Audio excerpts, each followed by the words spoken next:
ಓಂ ತದೇತತ್ಸಹಸ್ರಂ ತತ್ಸರ್ವಂ ತಸ್ಯಮೇನ್ನಂ ಮಿತ್ರಂ ದಕ್ಷಿಣಂ ಸದಿತಿ ಪ್ರಾಣಃ ಪರೋಕ್ಷಪ್ರಿಯಾ ಇವ ಹಿ ದೇವಾಃ ಪರೋಕ್ಷಪ್ರಿಯಾ ಇವ ಹಿ ದೇವಾಃ. ಓಂ ಗ್ರಾಮಣ್ಯೈ ನಮಃ. ಓಂ ವಶಸ್ಯ ಪರ್ಯೇತಾಸ್ತಿ ವಿತ್ವಿದಾಪೋ ನ ಪರ್ವತಸ್ಯ ಪೃಷ್ಠಾದುಕ್ತೇಭಿರಿಂದ್ರಾನಯಂತ ಯಜ್ಞೈಃ ತಂ ತ್ವಾಪಿ ಸುಷ್ಟುತಿಭಿರ್ವಾಜಯಂತಃ. ಶ್ರೀ ಗುರುಭ್ಯೋ ನಮಃ. ಮಹಾಭಾರತದ ಅನುಶಾಸನ ಪರ್ವದ ವಿಷ್ಣು ಸಹಸ್ರನಾಮ ಸ್ತೋತ್ರದ 225ನೇಯ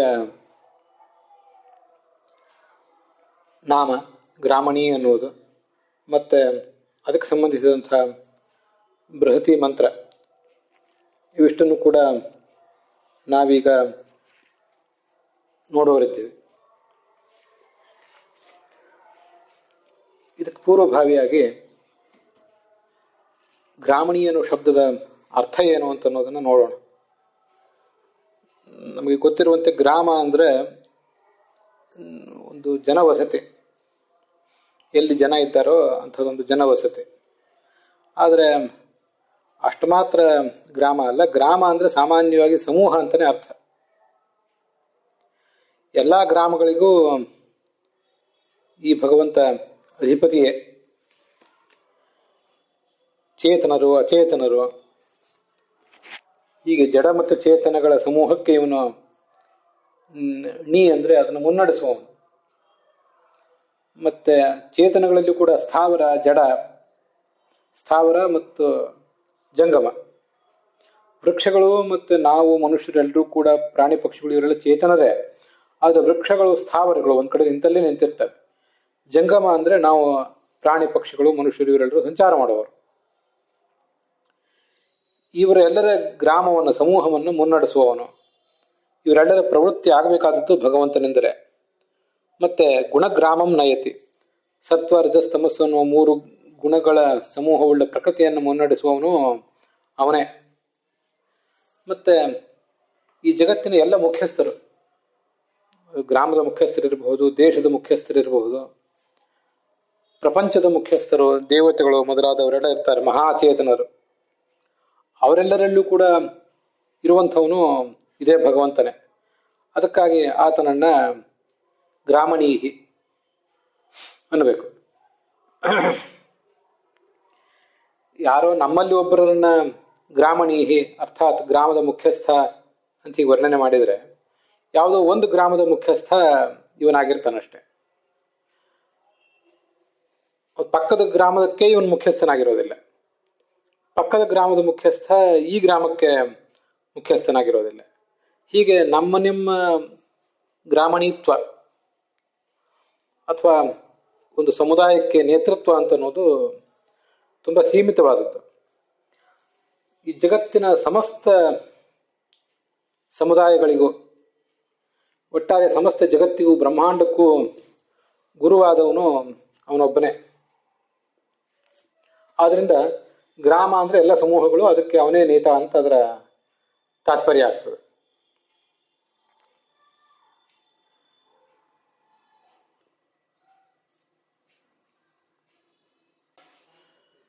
ಗ್ರಾಮ ಅಂದರೆ ಈ ಎಲ್ಲದರ ಸಮೂಹ. ಅದನ್ನ ತದ್ಬಂಧಕಾರಿಣಿ ಶಕ್ತಿ, ಅದೆಲ್ಲವನ್ನು ಬಂಧಿಸಿಡುವ ಶಕ್ತಿ ಯಾರಿಗಿದೆಯೋ ಆತನನ್ನೇ ಗ್ರಾಮಣಿ ಅಂತನ್ಬೇಕು. ನೀ ಅಂದರೆ ಶಕ್ತಿಗಳು ಅಂತಲೇ ಅರ್ಥ. ಗ್ರಾಮಶಃ ಅಂದರೆ ಸಂಘಶಃ, ಅನೇಕ ಅಂತ ಅರ್ಥ. ಅನೇಕ ಶಕ್ತಿಗಳು ಯಾರಲ್ಲಿದೆಯೋ ಅವನು ಗ್ರಾಮಣಿ. ವಿಚಿತ್ರ ಕರ್ಮಶಕ್ತಿ ಉಳ್ಳವನು ಅಂತ ಹೀಗದರ ಅರ್ಥ. ನಾನಾ ಥರದ ಶಕ್ತಿಗಳು ಉಳ್ಳವನು, ಇದು ಒಟ್ಟು ತಾತ್ಪರ್ಯ ಗ್ರಾಮಣಿ ಅಂತ ಅನ್ನೋದಕ್ಕೆ. ಹೀಗೆ ಗ್ರಾಮಣಿ ಅಂತ ಅನ್ನೋದಕ್ಕೆ ಸ್ಥೂಲವಾಗಿ ನಾವು ಅರ್ಥಗಳನ್ನು ನೋಡಿ ಮುಗಿಸಿದ್ದೇವೆ. ಇನ್ನು ಮುಂದೆ ಈ ಮೂಲ ಬೃಹತಿ ಮಂತ್ರದ ಅರ್ಥ ಏನು ಅಂತ ಅನ್ನೋದನ್ನ ನಾವು ನೋಡಬೇಕಾಗಿದೆ. ಋಗ್ವೇದದ 6ನೇ ಮಂಡಲದ 24ನೇ ಸೂಕ್ತ ನಾವು ನೋಡ್ತಾ ಇರೋದು. ಅದರಲ್ಲಿ ಇವತ್ತು ನೋಡಬೇಕಾಗಿರುವ ಮಂತ್ರ 5ನೇದ್ದು ಮತ್ತು 6ನೇದ್ದು. 5ನೇದರಲ್ಲಿ ಒಂದು ಸ್ವಲ್ಪ ಭಾಗ ಮತ್ತು 6ನೇದರಲ್ಲಿ ಒಂದು ಸ್ವಲ್ಪ ಭಾಗ. ಬೃಹಸ್ಪತಿಯ ಮಗ ಭರದ್ವಾಜ ಇದರ ಋಷಿ. ದೇವತೆ ಇದಕ್ಕೆ ಇಂದ್ರಾಂತರ್ಗತನಾದ ಭಗವಂತ ಇದರ ದೇವತೆ. ತ್ರಿಷ್ಟುಪ್ ಇದರ ಛಂದಸ್ಸು. ಇಷ್ಟನ್ನೀಗ ತಿಳಿದುಕೊಂಡು ಮುಂದೆ ಈ ಮಂತ್ರದ ಅರ್ಥವನ್ನು ನೋಡ್ಲಿಕ್ಕೆ ತೊಡಗೋಣ. ಮೂಲ ಋಗ್ವೇದದ ಮಂತ್ರಕ್ಕೆ ಸಾಯಣಾಚಾರ್ಯರು ಮತ್ತು ಭಗವಂತಾಚಾರ್ಯರು ಏನು ಅರ್ಥ ಬರೆದಿದ್ದಾರೆ ಅನ್ನೋದನ್ನು ನೋಡೋಣ. 5ನೇ ಮಂತ್ರದಲ್ಲಿ ಸ್ವಲ್ಪ ಭಾಗ, 6ನೇ ಮಂತ್ರದಲ್ಲಿ ಸ್ವಲ್ಪ ಭಾಗ ಅಂತ ಹೇಳಿದೆ ನಾನು ಮೂಲ ಮಂತ್ರಕ್ಕನುಸಾರವಾಗಿ. ಅಲ್ಲಿ 5ನೇ ಮಂತ್ರದಲ್ಲಿ ಆರಂಭ ಅನ್ಯದದ್ಯ ಕರ್ವರಂ ಅಂತ ಹೀಗಿದೆ. ಆದರೆ ಮುಕ್ತಾಯ ವಶಸ್ಯ ಪರ್ಯೇತಾಸ್ತಿ. 5ನೇ ಮಂತ್ರದಲ್ಲಿ ಕೊನೆಗೆ ವಶಸ್ಯ ಪರ್ಯೇತಾಸ್ತಿ ಅನ್ನೋದನ್ನು ತಗೊಂಡಿದ್ದಾರೆ. ಮತ್ತೆ 6ನೇ ಮಂತ್ರದಲ್ಲಿ ವಾಜಯಂತಹ ಅನ್ನುವವರೆಗೆ ತಗೊಂಡಿದ್ದಾರೆ. ಇದಿಷ್ಟು ಒಟ್ಟು ಈ ಬೃಹತಿ ಮಂತ್ರ, 225ನೇಯ ಬೃಹತಿ ಮಂತ್ರ. ಅದಕ್ಕೇನು ಅರ್ಥ ನಾವು ಅದೀಗ ನೋಡಬೇಕು.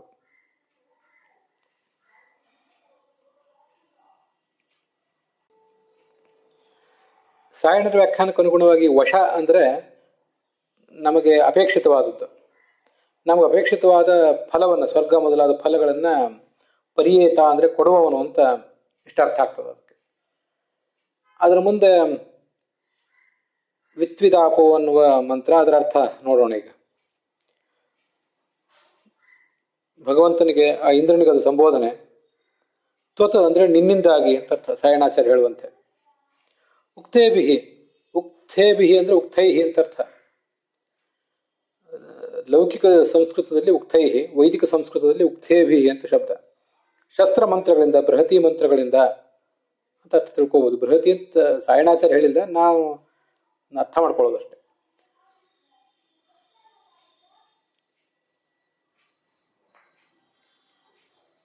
ಮತ್ತು ಯಜ್ಞೈಹಿ, ಯಜ್ಞಗಳ ಮೂಲಕ ನಿನ್ನನ್ನ ಸ್ತುತಿಸುವಂಥವ್ರು. ಹವಿರ್ಭಿಶ್ಚ, ಹವಿಸ್ಸನ್ನು ಕೊಟ್ಟು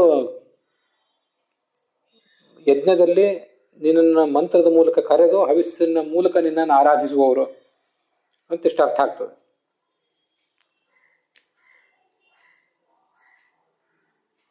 ಅಂಥ ಸ್ತೋತ್ರಗಳಾದ ಪುರೋಹಿತರು, ಯಜಮಾನರು ಮೊದಲಾದವರೆಲ್ಲ ವ್ಯಾನಯಂತ, ಆನಯಂತ ಅವರೆಲ್ಲರೂ ಈ ಅಪೇಕ್ಷೆಗಳನ್ನು ಪಡ್ಕೊಂಡ್ರು. ಕಾಮಗಳನ್ನು, ಅಪೇಕ್ಷಿತವಾದ ವಸ್ತುಗಳನ್ನು ಅಂತ ಅಧ್ಯಾಹಾರದ ಮೂಲಕ ತಗೋಬೇಕು. ಆನಯಂತ ಅಂದ್ರೆ ಪಡೆದುಕೊಂಡ್ರು. ಅದಕ್ಕೇನು ದೃಷ್ಟಾಂತ? ಪರ್ವತ ಅಂದರೆ ಎಲ್ಲರಿಗೂ ಗೊತ್ತಿದೆ, ಅದರ ಮೇಲ್ಭಾಗದಲ್ಲಿ ಏನು ನೀರು ಸುರಿತದೆ, ಅದರಂತೆ ಆ ನೀರು ಸುರಿದ್ರೆ ಅದು ಎಲ್ಲ ಕಡೆ ಸುತ್ತಲೂ ಹರಿದು ಬರ್ತದಲ್ಲ. ಹಾಗೆ ಯಜ್ಞ ಮಾಡಿದಾಗ ಆ ಯಜ್ಞದಲ್ಲಿ ಭಾಗವಹಿಸಿದವ್ರಿಗೆ ಎಲ್ರಿಗೂ ಕೂಡ ಆ ನೀರು,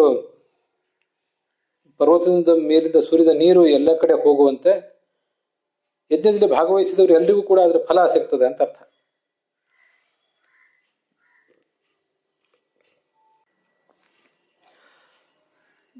ಹೀಗೆ ತಮ್ ಅಂದ್ರೆ ಪ್ರಸಿದ್ಧನಾದ, ಶಾಸ್ತ್ರದಲ್ಲಿ ವರ್ಣಿತನಾದ, ಹಿಂದೆ ಪ್ರಸ್ತುತನಾದ ತ್ವಾಂ ನಿನ್ನನ್ನ, ವಾಜಯಂತಹ ಅಂದ್ರೆ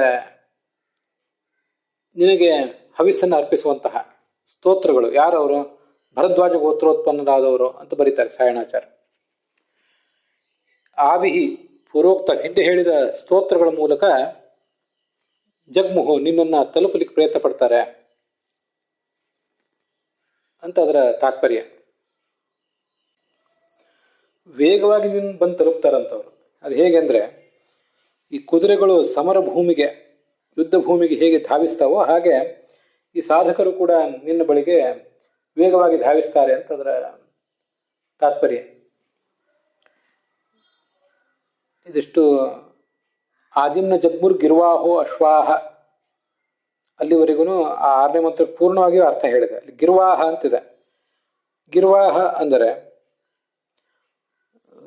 ಗೀ ಅಂದರೆ ಸ್ತೋತ್ರಗಳು. ಅದರ ಮೂಲಕ ಯಾರು ತಲುಪಲಿಕ್ಕೆ ಯೋಗ್ಯನೋ ಯಾರು ಪ್ರಾಪ್ಯನೋ ಆ ಇಂದ್ರ ಅಂತ ಅದರ ಅರ್ಥ.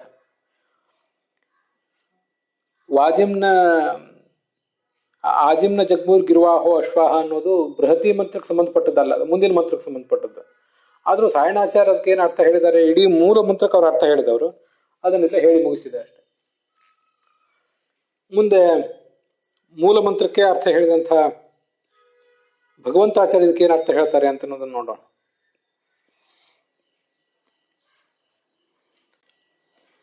ಅವ್ರ ದೃಷ್ಟಿಯಲ್ಲಿ ಇದು 222ನೇ ಮಂತ್ರ.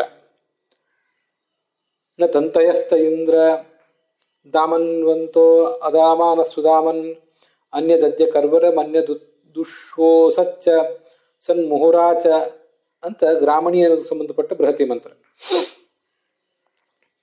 ಮತ್ತೆ ಗ್ರಾಮಣಿ ಅನ್ನೋ ಶಬ್ದಕ್ಕೆ ಎಲ್ಲ ಚರಾಚರ ವಸ್ತುಗಳನ್ನು ಬಂಧಿಸುವ ಶಕ್ತಿ ಉಳ್ಳವನು, ಅಸಂಖ್ಯ ಶಕ್ತಿ ಉಳ್ಳವನು, ಅಸಂಖ್ಯ ಸಾಮರ್ಥ್ಯ ಉಳ್ಳವನು ಅಂತ ಅರ್ಥ ಹೇಳಿದವರು ಅದೇ ಭಗವಂತಾಚಾರ್ಯರೇ.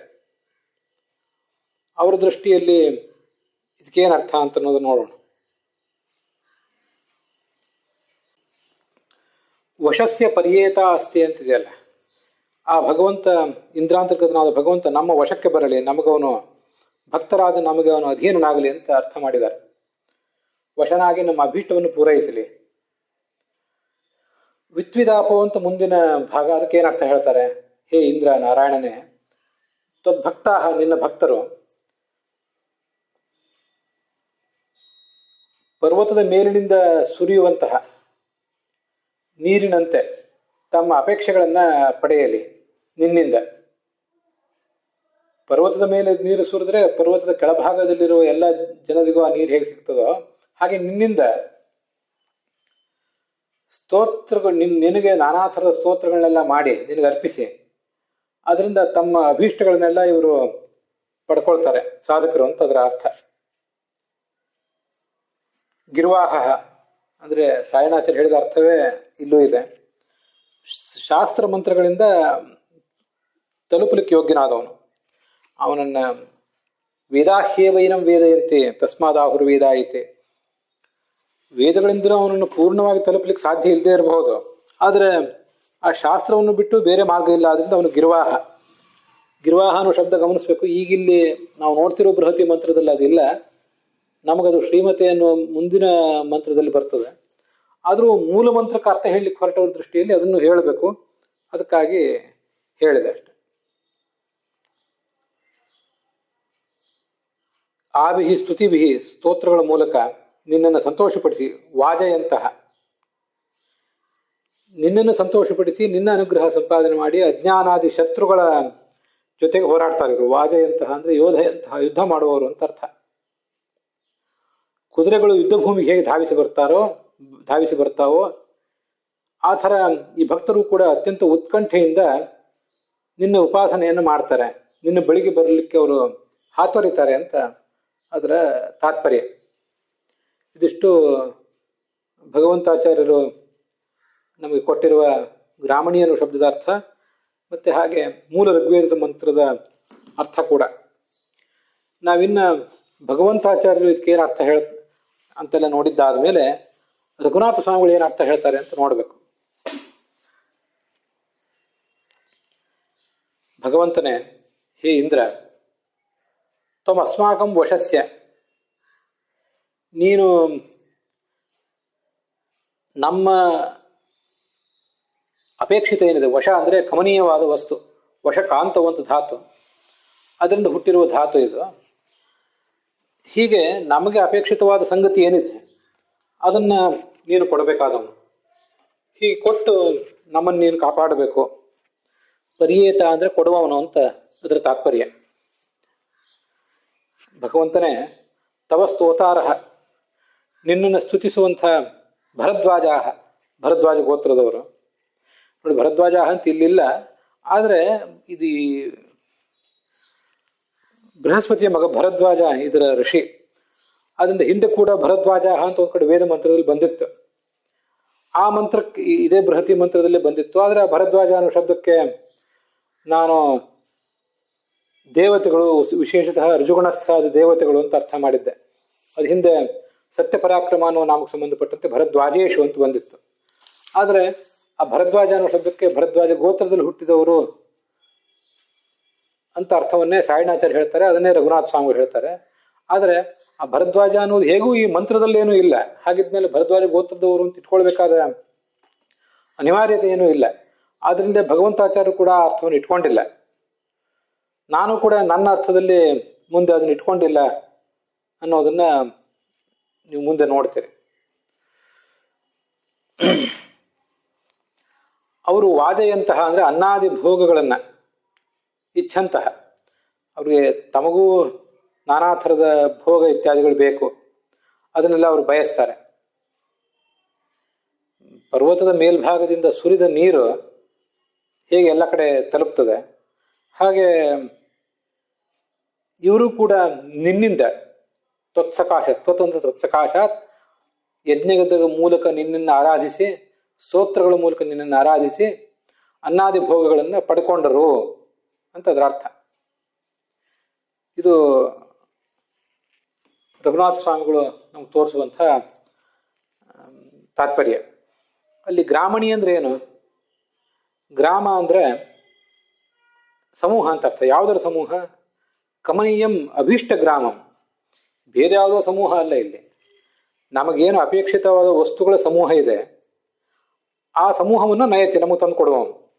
ಆದ್ರಿಂದ ಅವನನ್ನು ಗ್ರಾಮಣಿ ಅಂತ ಉಪಾಸನೆ ಮಾಡ್ತೇವೆ ನಾವು. ಯಾವುದೋ ಗ್ರಾಮಕ್ಕೆ ಅಧಿಪತಿ ಅಂತ ಭಗವಂತನನ್ನು ಉಪಾಸನೆ ಮಾಡಿ ಉಪಯೋಗ ಇಲ್ಲ. ನಮಗೆ ಅಪೇಕ್ಷಿತವಾದನ್ನು ಕೊಡುವವನಾದ್ರಿಂದ ಆತ ಗ್ರಾಮಣೀಹಿ. ಗ್ರಾಮಣಿ ಅನ್ನೋ ಶಬ್ದಕ್ಕೆ ಹೀಗೆ ಅರ್ಥ. ಅದನ್ನು ಈ ಬೃಹತಿ ಮಂತ್ರದಲ್ಲೂ ನಮಗೆ ಅಪೇಕ್ಷಿತವಾದನ್ನು ಕೊಡುವವನು ಅಂತಲೇ ಬಂದಿರುವುದರಿಂದ ಗ್ರಾಮಣೀಹಿ ಅನ್ನೋದಕ್ಕೂ ಆ ಬೃಹತಿ ಮಂತ್ರಕ್ಕೂ ಇರುವ ಸಂಬಂಧವನ್ನ ನಾವು ಅನುಸಂಧಾನಿಸಿಕೊಳ್ಬಹುದು ಅಂತ ತಾತ್ಪರ್ಯ. ಇದಿಷ್ಟು ರಘುನಾಥ ಸ್ವಾಮಿಗಳು ಹೇಳಿದ ವ್ಯಾಖ್ಯಾನ ಆಯಿತು. ಮುಂದೆ ಇದಕ್ಕೆ ನಾನೇನು ಅರ್ಥ ಹೇಳ್ತೇನೆ ಅನ್ನೋದನ್ನು ನೋಡಬೇಕು. ಹೇ ದೇವ ಇಂದ್ರನೇ ಸಂಬೋಧನೆ. ವಶಸ್ಯ ಅಂದ್ರೆ, ವಶ ಅಂದ್ರೆ ಅಭೀಷ್ಟ ಸಂಗತಿ. ಅಭೀಷ್ಟ ಸಂಗತಿಯನ್ನ ನಮಗೆ ಅಪೇಕ್ಷಿತವಾದ ವಸ್ತುವನ್ನು ನೀನು ಕೊಡುವವನು. ಇದು ಸಾಯಿಣಾಚಾರ್ಯರು ಮತ್ತು ರಘುನಾಥ ಸ್ವಾಮಿಗಳು ಹೇಳಿದ್ದು. ಅದಕ್ಕೆ ಅದನ್ನು ಕಂಸದಲ್ಲಿ ಬರೆದಿದ್ದೇನೆ, ಯಾರು ಹೇಳಿದ್ದಾರೆ ಅಂತ ಅನ್ನೋದನ್ನ. ಅಪೇಕ್ಷಿತವಾದ ವಸ್ತುವನ್ನು ಕೊಡುವವನು ಅಂತ ಅವರಿಬ್ಬರು ಹೇಳಿದ ಅರ್ಥ. ಮತ್ತೆ ನಮ್ಮ ವಶಕ್ಕೆ ಬರುವವನು, ಇದು ಭಗವಂತಾಚಾರ್ಯರು ಹೇಳಿದ ಅರ್ಥ. ಏನೇ ಇರಲಿ ನಮ್ಮ ಅಪೇಕ್ಷಿತವಾದ ವಸ್ತುಗಳನ್ನು ಕೊಡುವವನು, ಭಕ್ತರ ವಶದಲ್ಲಿರುವವನು ಅಂತ ಈ ಭಗವಂತ. ಹೇ ಇಂದ್ರ, ಇಂದ್ರ ಅನ್ನೋ ಶಬ್ದಕ್ಕೆ ಅಭೀಷ್ಟ ಗ್ರಾಮಣಿ ಅಂತ ತಗೊಂಡಿದ್ದೇನೆ. ಇಂದ್ರ ಅನ್ನುವುದು ಸಂಬೋಧನೆ.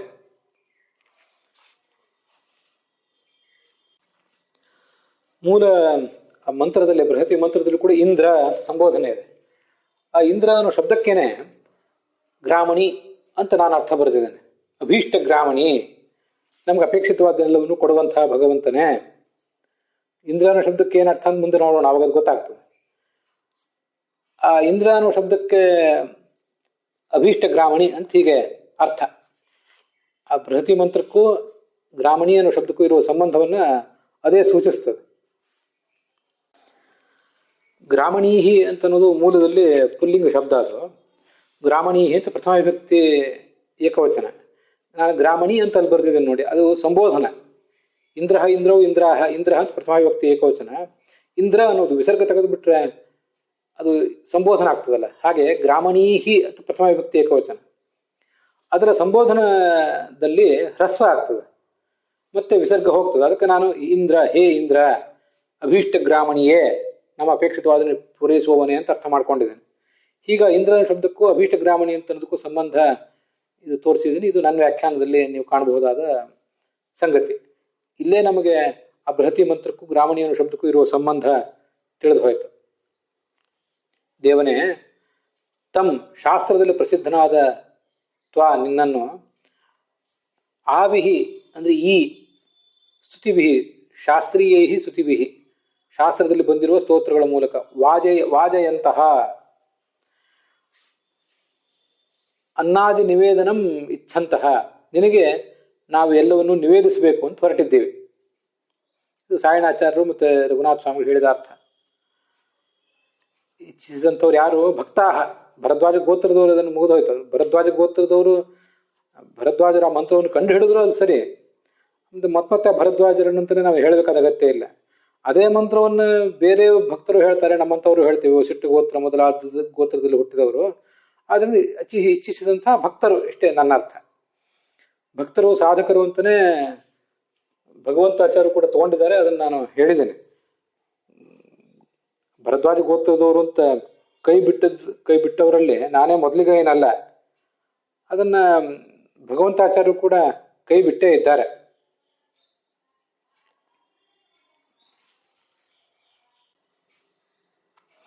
ತ್ವದ್ಭಕ್ತಾಹ ಅಂತಾನೆ ಅವರ ವ್ಯಾಖ್ಯಾನ ಪ್ರಾರಂಭ ಕಾಣ್ತದೆ. ಅದರಿಂದ ಭರದ್ವಾಜ ಗೋತ್ರದವರು, ಆ ಗೋತ್ರದಲ್ಲಿ ಹುಟ್ಟಿದವರು ಅನ್ನೋದನ್ನ ಬದಿಗಿಡೋಣ.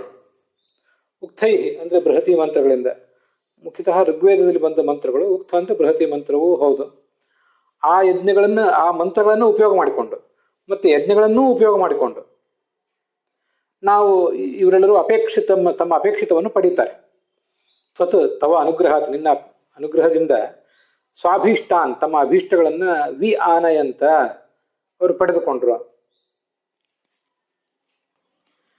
ಅದು ಹೇಗೆ? ಅದಕ್ಕೆ ದೃಷ್ಟಾಂತ ಏನು ಅಂದ್ರೆ, ಪರ್ವತಸ್ಯ ಪೃಷ್ಠ, ಪರ್ವತದ ಮೇಲಿಂದ ಬಿದ್ದಂಥ ನೀರೇನಿದೆ, ಆಪಹ ನಾಯಿವ, ಆ ನೀರನ್ನು ಹೇಗೆ ಕೆಳಗಿದ್ದವರು ಎಲ್ಲರೂ ಪಡ್ಕೋತಾರೋ ಹಾಗೆ ಅಂತ ಅದರ ತಾತ್ಪರ್ಯ. ಅದರಂತೆ ಇವರೂ ಪಡೆದುಕೊಂಡ್ರು. ಇಲ್ಲಿ ಗ್ರಾಮಣಿ ಅಂತಿದೆಯಲ್ಲ, ಗ್ರಾಮಣಿ ಅಂದ್ರೆ ಏನರ್ಥ? ಗ್ರಾಮ ಅಂದ್ರೆ ಸಮೂಹ ಅಂತ ಅರ್ಥ, ಇಲ್ಲ ಅಂತಲ್ಲ.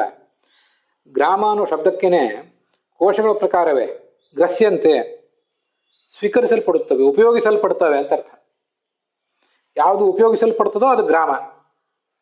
ನಾವು ನಮ್ಮ ಊರನ್ನು ಕೂಡ ದೇಶಕ್ಕೆ ನಾವು ಉಪಯೋಗಿಸ್ತೇವೆ. ನಮ್ಮ ಈ ಉಪಭೋಗ ಪದಾರ್ಥಗಳು ನಾವು ಉಪಯೋಗಿಸುವ ಪೈಕಿ ವಸ್ತುಗಳಲ್ಲಿ ಬಂಗಾರ, ಭೂಮಿ, ಬಟ್ಟೆ, ಬರೆ ಇತ್ಯಾದಿ ಎಲ್ಲವೂ ಕೂಡ ಸೇರಿದೆ. ಹಾಗಾಗಿ ಗ್ರಾಮ ಅಂದರೆ ಕೋಶಗಳ ಪ್ರಕಾರ ಗ್ರಸ್ಯಂತೆ, ಯಾವುದು ಉಪಯೋಗಿಸಲ್ಪಡ್ತದೋ, ಉಪಭೋಗಿಸಲ್ಪಡ್ತದೋ, ಸೇವಿಸಲ್ಪಡ್ತದೋ ಅದೇ ಗ್ರಾಮ. ಹಾಗಾಗಿ ಗ್ರಾಮ ಅಂದರೆ ಅಭೀಷ್ಟ ಪದಾರ್ಥಗಳು. ತಾನ್ ಭಕ್ತೇಭ್ಯ ನಯತಿ, ಭಕ್ತರಿಗೆ ಅದನ್ನು ಕೊಡ್ತಾನೆ. ಅದರಿಂದ ಅವನು ಗ್ರಾಮಣೀಹಿ, ಸ್ಪಷ್ಟವಾಗಿಯೇ ಇದೆ.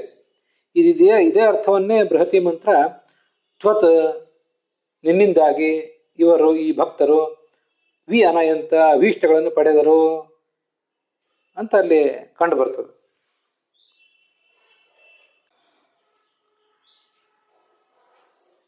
ಇದು ಕೂಡ ಈ ಇಂದ್ರ ಅನ್ನೋ ಶಬ್ದಕ್ಕೂ, ಬೃಹತಿ ಮಂತ್ರದಲ್ಲಿರುವ ಇಂದ್ರ ಅನ್ನೋ ಶಬ್ದಕ್ಕೂ ಗ್ರಾಮಣಿ ಅನ್ನೋ ಶಬ್ದಕ್ಕೂ ಇರುವ ಸಂಬಂಧವನ್ನು ಹೀಗೆ ನಾನು ವ್ಯಾಖ್ಯಾನದಲ್ಲಿ ನಾನು ಕಾಣಿಸಿದ್ದೇನೆ.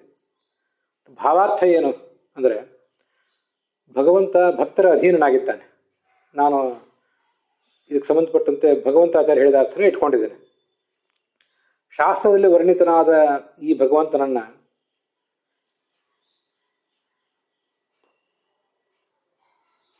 ಈ ಸ್ತುತಿಗಳ ಮೂಲಕ, ಭಗವಂತನೇ ನಿನ್ನನ್ನ, ಈ ಸ್ತುತಿಗಳು ಋಗ್ವೇದ, ಸಾಮವೇದ, ಯಜುರ್ವೇದ ಇತ್ಯಾದಿಗಳ ಸ್ತೋತ್ರಗಳ ಮೂಲಕ ಸ್ತುತಿಸಿ ನೈವೇದ್ಯವನ್ನು ಅರ್ಪಿಸ್ತಾರೆ ಭಕ್ತರು. ಅಲ್ಲದೆ ಬೃಹತಿ ಸಹಸ್ರ ಮಂತ್ರಗಳ ಅನುಸಂಧಾನ ಪೂರ್ವಕವಾಗಿ ತಮ್ಮ ಜೀವನ ಯಜ್ಞವನ್ನು ಕೂಡ ನಡೆಸ್ತಾರೆ. ನನಗೆ ಈ ಅರ್ಥ ಬೇಕಾದದ್ದು. ನಾವೀಗ ಮಾಡ್ತಿರೋದು ಇದು, ಇನ್ನೂ ಅನೇಕ ವರ್ಷಗಳ ಕಾಲ ಇದನ್ನು ಮಾಡಬೇಕಾಗಿದೆ. ಆದ್ದರಿಂದ ಆ ಯಜ್ಞ ಅಂದರೆ ನಮ್ಮ ಜೀವನ ಯಜ್ಞವೇ ಯಜ್ಞ. ಮತ್ತೆ ಅಲ್ಲಿ ಉಕ್ತ ಅಂತ ಬಂದಲ್ಲೆಲ್ಲ ಅದು ಆಚಾರ್ಯರು ಕೂಡ ಅದನ್ನು ಅನೇಕ ಕಡೆ ಹೇಳಿದ್ದಾರೆ. ಋಗ್ವೇದದ ಮಂತ್ರಗಳು, ಋಗ್ವೇದದ ಶಸ್ತ್ರ ಮಂತ್ರಗಳು ಅಂತ ಅರ್ಥ. ಬೃಹತಿ ಮಂತ್ರ ಅಂತಲೇ ಇಲ್ಲಿ ಅದನ್ನು ನಾವು ತಗೊಳ್ಬಹುದು. ಹೀಗೆ ಬೃಹತಿ ಸಹಸ್ರ ಮಂತ್ರಗಳ ಅನುಸಂಧಾನ ಪೂರ್ವಕವಾಗಿ ತಮ್ಮ ಜೀವನವನ್ನು ನಡೆಸಿ, ಜೀವನ ಯಜ್ಞವನ್ನು ನಡೆಸಿ ಸರ್ವಸ್ವವನ್ನು ಪಡಿತಾರೆ. ಸರ್ವ ರೀತಿಯಲ್ಲಿಯೂ ಕೂಡ ಈ ಭಕ್ತರು ಹೇಗೆಂದ್ರೆ, ಪರ್ವತದ ಮೇಲೆ ಬಿದ್ದ ಮಳೆ ನೀರ ಧಾರೆಗಳಂತೆ ನಿನ್ನ ಅನುಗ್ರಹದಿಂದಲೇ ಎಲ್ಲವನ್ನು ಪಡೀತಾರೆ. ಅದು ಉದಾಹರಣೆನೂ ತುಂಬ ಚೆನ್ನಾಗಿದೆ. ಪರ್ವತದ ಮೇಲೆ ನೀರು ಬಿದ್ದರೆ ಅದು ಪರ್ವತದ ಸುತ್ತಲೂ ಇರುವಂತಹ ಪ್ರತಿಯೊಬ್ಬರಿಗೂ ಕೂಡ ಆ ಮಳೆ ನೀರಿನ ಉಪಯೋಗ ಆಗೇ ಆಗ್ತದೆ. ಪರ್ವತ ಅನ್ನೋದು ಬಹಳ ಎತ್ತರದಲ್ಲಿ ಇರ್ತದೆ, ಕೆಳಗಿದ್ದವರಿಗೆ ಆ ನೀರಿನ ಉಪಯೋಗ ಆಗ್ತದೆ. ಹಾಗೆ ಭಗವಂತನು ಕೂಡ ಬಹಳ ಎತ್ತರದಲ್ಲಿದ್ದಾನೆ. ಆ ಎತ್ತರದಲ್ಲಿರುವ ಭಗವಂತನ ಅನುಗ್ರಹದಿಂದ ಈ ಎಲ್ಲವನ್ನು ಕೂಡ ಸಾಧಕರು ಪಡಿತಾರೆ ಅಂತ ಅದರ ಅರ್ಥ.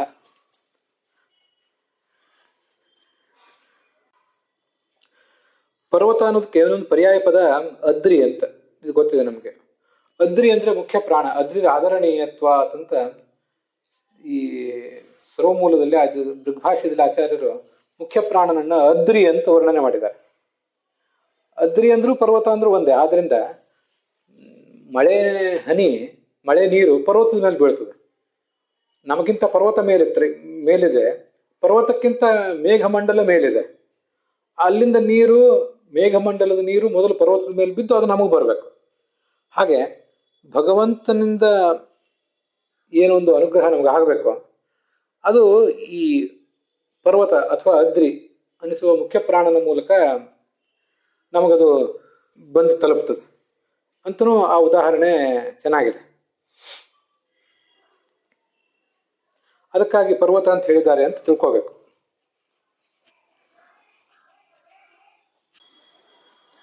ಗ್ರಾಮಣಿ ಅಂದ್ರೆ ಎಲ್ಲವನ್ನೂ ಪ್ರೇರಿಸುವವನು, ಅದೆಲ್ಲದಕ್ಕೂ ಅಧಿಪತಿ ಅಂತ ಅರ್ಥ. ಅದಕ್ಕೆ ಸಂಬಂಧಪಟ್ಟ ಉಲ್ಲೇಖಗಳು ಭಗವಂತ ಎಲ್ಲೆಲ್ಲಿ ಎಲ್ಲವನ್ನು ನಿಯಮಿಸ್ತಾನೆ ಅಂತ ಹೇಳಲ್ಪಟ್ಟಿದೆ ಅನ್ನೋದಕ್ಕೆ ಉಲ್ಲೇಖಗಳನ್ನು ನೋಡೋಣ. ಕೋಶಗಳ ಪ್ರಕಾರ ಗ್ರಾಮಣೀರ್ ನಾಪಿತೆ ಪುಂಸಿ ಶ್ರೇಷ್ಠೆ ಗ್ರಾಮಾಧಿಪೇ ತ್ರಿಷು ಅಂತ ಕೋಶ ಇದು.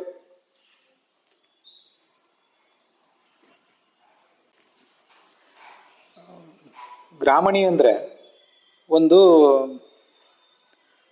ನಾಪಿತ, ಅಜಾಮರವಮ, ಶ್ರೇಷ್ಠ ಅಂತ ಹೀಗೂ ಅರ್ಥ ಇದೆ. ಇಲ್ಲಿ ಇಂದ್ರ ಅನ್ನೋ ಶಬ್ದ ಇದೆಯಲ್ಲ, ಇಂದ್ರ ಅನ್ನೋ ಶಬ್ದನೇ ಶ್ರೇಷ್ಠ ಅಂತ ಅರ್ಥ ಹೇಳ್ತದೆ. ಅದು ಗ್ರಾಮಣಿ ಅನ್ನೋ ಶಬ್ದವನ್ನು ಕೂಡ ಹೇಳ್ತದೆ. ಗ್ರಾಮಣಿ ಅನ್ನೋ ಶಬ್ದವು ಇಂದ್ರ ಅನ್ನೋ ಶಬ್ದವು ಶ್ರೇಷ್ಠ ಅಂತಲೇ ಅರ್ಥ ಹೇಳುವುದರಿಂದ ಎರಡಕ್ಕೂ ಸಮಾನವಾದ ಅಭಿಪ್ರಾಯ ಇದೆ.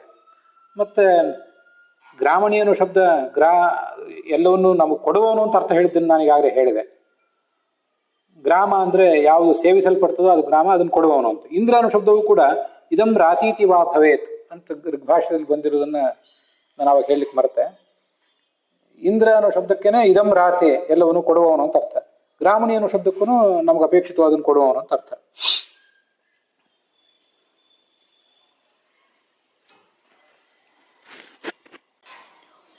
ಗ್ರಾಮ ಅಂದ್ರೆ ದೈತ್ಯರು ಅಂತನೂ ಅರ್ಥ ಹೇಳಿದೆ. ಐತರಿ ಉಪನಿಷತ್ನಲ್ಲಿ ಆ ಭಾಷೆ ಆ ಅರ್ಥ ಬರ್ತದೆ. ಆದ್ರಿಂದ ಈ ದೈತ್ಯರನ್ನ ಅವರ ದುರ್ಗತಿಗೆ ಮುಟ್ಟಿಸುವವನು, ಅವರಿಗೂ ಅವನೇ ನಿಯಾಮಕ. ಹೀಗೆ ಗ್ರಾಮ ಅಂದ್ರೆ ದೈತ್ಯನೂ ಹೌದು. ಅದರಿಂದ ದೈತ್ಯರನ್ನು ನೇಮಿಸುವ ಭಗವಂತನನ್ನ ಗ್ರಾಮಣಿ ಅಂತ ಹೇಳ್ತಾರೆ. ಗ್ರಾಮ ಅನ್ನೋ ಶಬ್ದಕ್ಕೆ ಈ ಸ್ವರ ಅಂತನೂ ಅರ್ಥ ಇದೆ. ಆದ್ರಿಂದ ಸಂಗೀತದಲ್ಲಿ ಆ ಸ್ವರಗಳನ್ನ ಪ್ರೇರಿಸುವವನು ಕೂಡ ಭಗವಂತನೇ. ನಮ್ಮ ದೇಹ ಅನ್ನೋದು ಭಗವಂತನಿಗೆ ವೀಣೆ, ಅದೊಂದು ಇದನ್ನ ದೈವಿ ವೀಣಾ ಅಂತ ಹೇಳ್ತಾರೆ.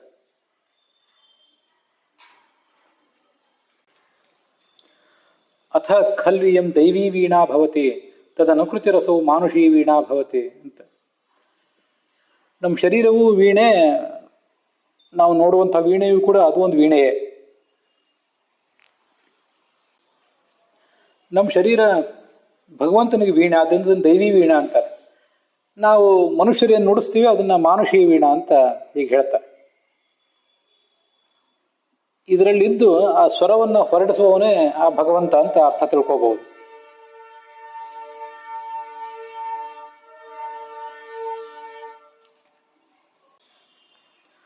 ಕೇವಲ ನಮ್ಮ ದೇಹ ಅಲ್ಲ, ಬ್ರಹ್ಮಾದಿ ದೇಹಾನ್ ಯೋ ವೇದ ವಿಷ್ಣೋರ್ವೀಣೇತಿ ಭಕ್ತಿತಃ.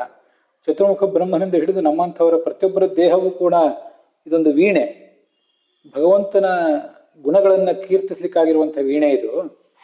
ಈ ವೀಣೆಯೊಳಗಿದ್ದು ಆ ಸುಮಧುರವಾದ ಸ್ವರವನ್ನ ಹೊರಡಿಸುವವನೇ ಆ ಭಗವಂತ ಅಂತ ಅದರ ಅರ್ಥ ತಿಳ್ಕೋಬಹುದು. ಗ್ರಾಮ ಅನ್ನೋ ಶಬ್ದಕ್ಕೆ ಬೇರೆ ಬೇರೆ ಅರ್ಥಗಳನ್ನು ಬೇರೆ ಬೇರೆ ಸಂದರ್ಭದಲ್ಲಿ ಹೇಳ್ತಾರೆ. ಕರ್ಷಯಂತ ಶರೀರಸ್ಥಂ ಭೂತಗ್ರಾಮ ಅಚೇತ್ ಅಂತ ಹೇಳ್ತಾರೆ. ಇಂದ್ರಿಯ ಗ್ರಾಮ ಅಂತ ಹೇಳ್ತಾರೆ. ಈ ಗ್ರಾಮ ಅನ್ನೋ ಶಬ್ದವನ್ನು ಇಂದ್ರಿಯದ ಜೊತೆಗೆ ಬಳಕೆ ಮಾಡಿದಾಗ ನಮ್ಮ ಇಂದ್ರಿಯಗಳನ್ನ ಇವನು ಪ್ರೇರಿಸುವವನು ಅಂತ ಅದರ ಅರ್ಥ. ಗ್ರಾಮಣೀಹಿ ಅಂದ್ರೆ ಗ್ರಸತೆ ಪ್ರಳಯ ಸರ್ವಂ, ಪ್ರಳಯ ಕಾಲದಲ್ಲಿ ಎಲ್ಲವನ್ನೂ ನುಂಗಿ ಹಾಕ್ತಾನೆ, ಮತ್ತೆ ಸ್ಥಿತಿ ಕಾಲದಲ್ಲಿ ಎಲ್ಲವನ್ನು ಹೊರಗೆ ತರ್ತಾನೆ.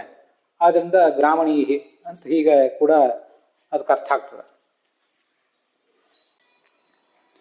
ಗ್ರಾಮಣಿ ಅನ್ನೋ ಶಬ್ದಕ್ಕೆ ಲಕ್ಷಾಲಂಕಾರ ಯಾವುದೇ ಅರ್ಥವನ್ನು ಬರೆದಿಲ್ಲ. ಮುಂದೆ ನ್ಯಾಯ ಅನ್ನೋ ಶಬ್ದಕ್ಕೆ ಮಾತ್ರ ಅದು ಅರ್ಥ ಬರೀತದೆ. ಶ್ರೀಮಾನ್ ಅನ್ನೋ ಶಬ್ದಕ್ಕೂ ಕೂಡ ಅದು ಅರ್ಥ ಬರೆದಿಲ್ಲ. ಶಾಂಕರ ಭಾಷ್ಯಕ್ಕೆ ಅನುಸಾರವಾಗಿ ಭೂತಗ್ರಾಮ ಅಂದ್ರೆ ಎಲ್ಲ ಜೀವಗಳ ಸಮೂಹ ಅದನ್ನು ನಡೆಸುವವನು. ಪರಾಶರ ಭಟ್ರ ವ್ಯಾಖ್ಯಾನದಲ್ಲಿ ನಿತ್ಯ ಸಿದ್ಧರಾದಂತಹ ಸಾಧಕರ ಸಮಾಜವನ್ನು, ಅವರ ಗುಂಪನ್ನು ಮುನ್ನಡೆಸುವವನು. ಗ್ರಾಮಂ ಸಮಾಜಂ ಸೂರ್ಯನಾಂ ನಯತಿ ಇತಿ ಗ್ರಾಮಣೀಶ್ಚಯ ಅಂತ ಅರ್ಥ ಹೇಳ್ತಾರೆ. ಸತ್ಯಸಂಧ ಸ್ವಾಮಿಗಳ ವ್ಯಾಖ್ಯಾನದಲ್ಲಿ ಭೂತಗ್ರಾಮ, ಭೂತಗಳ ಸಮೂಹವನ್ನ ಮುನ್ನಡೆಸುವವನು ಅಂತ ಅರ್ಥ ಹೇಳ್ತಾರೆ. ಗ್ರಾಮಂ ಭೂತಗ್ರಾಮಂ ಎಲ್ಲ ಜೀವಿಗಳು, ಜಡಗಳು, ಚೇತನಗಳು ಎಲ್ಲ ಸಮೂಹವನ್ನು ಅವನೇ ಮುನ್ನಡೆಸುವವನು. ಆದ್ರಿಂದ ಆತ ಗ್ರಾಮಣೀಹಿ ಅಂತ. ಹೀಗೆ ಗ್ರಾಮಣಿ ಅನ್ನೋ ಶಬ್ದದ ಅರ್ಥವನ್ನ ನಾವು ನೋಡಿ ಮುಗಿಸಿದ್ದೀವಿ ಇವತ್ತು. ಎಲ್ಲರನ್ನೂ ಮುನ್ನಡೆಸುವವನು ಅಂತ ಮುಖ್ಯವಾದ ಅರ್ಥ. ನಮ್ಮೆಲ್ಲ ಅಪೇಕ್ಷೆಗಳನ್ನು ಕೂಡ ಅವನು ಈಡೇರಿಸುವವನು ಅಂತ ಮತ್ತೊಂದು ಅರ್ಥ. ಮತ್ತೆ ಇಂದ್ರ ಅನ್ನೋ ಶಬ್ದಕ್ಕೂ ಕೂಡ ಅದೇ ಅರ್ಥ ಇದೆ ಅಂತ ಅನ್ನೋದು ನೋಡಿದ್ವಿ. ಇದಂ ರಾತೀತಿ ವಾ ಭವೇತ್ ಅಂತ ಋಗ್ಭಾಷ್ಯ ಅದನ್ನು ಸ್ಪಷ್ಟವಾಗಿ ಹೇಳಿದೆ. ಇದಂ ಈ ಎಲ್ಲವನ್ನು ಕೂಡ ರಾತಿ ನಮಗೆ ಕೊಡ್ತಾನೆ, ಆದ್ರಿಂದ ಆತನನ್ನ, ಭಗವಂತನನ್ನ ಇಂದ್ರ ಅಂತ ಹೇಳಬೇಕು. ಗ್ರಾಮಣಿ ಅನ್ನೋ ಶಬ್ದವು ಕೂಡ ಅದೇ ಅರ್ಥವನ್ನು ಹೇಳ್ತದೆ.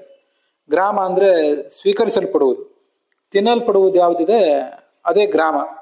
ಯಾವುದು ಉಪಯೋಗಿಸಲ್ಪಡ್ತದೋ ಅದು ಗ್ರಾಮ. ಆದ್ರಿಂದ ನಮ್ಮಿಂದ ಎಲ್ಲವೂ, ಈ ಪದಾರ್ಥ ಎಲ್ಲವೂ ಉಪಯೋಗಿಸಲ್ಪಡುವುದರಿಂದ ಅವನನ್ನೇ ಗ್ರಾಮಣಿ ಅಂತ ಹೇಳಬೇಕು. ಗ್ರಾಮಣಿ ಅನ್ನೋ ಶಬ್ದಕ್ಕೂ ಮತ್ತು ಈ ಬೃಹತಿ ಮಂತ್ರಕ್ಕೂ ಒಟ್ಟು 2 ಥರದ ಸಂಬಂಧ.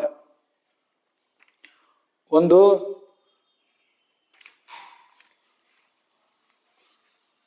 ನಮ್ಮ ಅಪೇಕ್ಷೆಗಳನ್ನು ಈಡೇರಿಸುವವನು ಅಂತ, ನೀಡುವವನು ಅಂತ ಅರ್ಥ. ಇನ್ನೊಂದು ಶ್ರೇಷ್ಠ ಅಂತ ಅರ್ಥ. ಇಂದ್ರ ಅನ್ನೋ ಶಬ್ದಕ್ಕೂ ಶ್ರೇಷ್ಠ ಅಂತ ಅರ್ಥ ಇದ್ದೇ ಇದೆ, ಮತ್ತೆ ಗ್ರಾಮಣಿ ಅನ್ನೋ ಶಬ್ದಕ್ಕೂ ಕೂಡ ಶ್ರೇಷ್ಠ ಅಂತ ಅರ್ಥ ಇದೆ. ಆ ಕೋಶದ ಪ್ರಕಾರ ಅದನ್ನು ನಾವು ನೋಡಿದ್ದೇವೆ. ಗ್ರಾಮಣೀರ್ ನಾಪಿತೆ ಪುಂಸಿ ಶ್ರೇಷ್ಠೇ ಗ್ರಾಮಾಧಿಪೇತ್ರಿಷು ಅಂತ. ಹೀಗಿಷ್ಟೆಲ್ಲ ಅರ್ಥಗಳಿರೋದ್ರಿಂದ 2 ಥರದ ಸಂಬಂಧ ಇದೆ ಬೃಹತಿ ಮಂತ್ರಕ್ಕೂ ಗ್ರಾಮಣಿ ಎಂಬ ನಾಮಕ್ಕೂ. ಅದನ್ನು ನಾವು ಇವತ್ತು ಅನುಸಂಧಾನ ಮಾಡಿ ಮುಗಿಸಿದ್ದೀವಿ.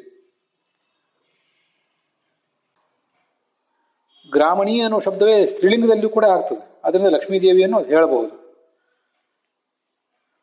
ಅಥವಾ ಗ್ರಾಮಣಿ ಪ್ರಿಯ ಅಂತ ಒಂದು ಶಬ್ದ ಸೇರಿಸಿ ಲಕ್ಷ್ಮೀದೇವಿಯನ್ನ ಆ ಶಬ್ದದಿಂದ ನಾವು ಅನುಸಂಧಾನಿಸ್ಕೋಬಹುದು. ಅದರೊಂದಿಗೆ ಇವತ್ತಿನ ಈ ಭಾಗ ಸಮಾಪ್ತವಾಗಿದೆ.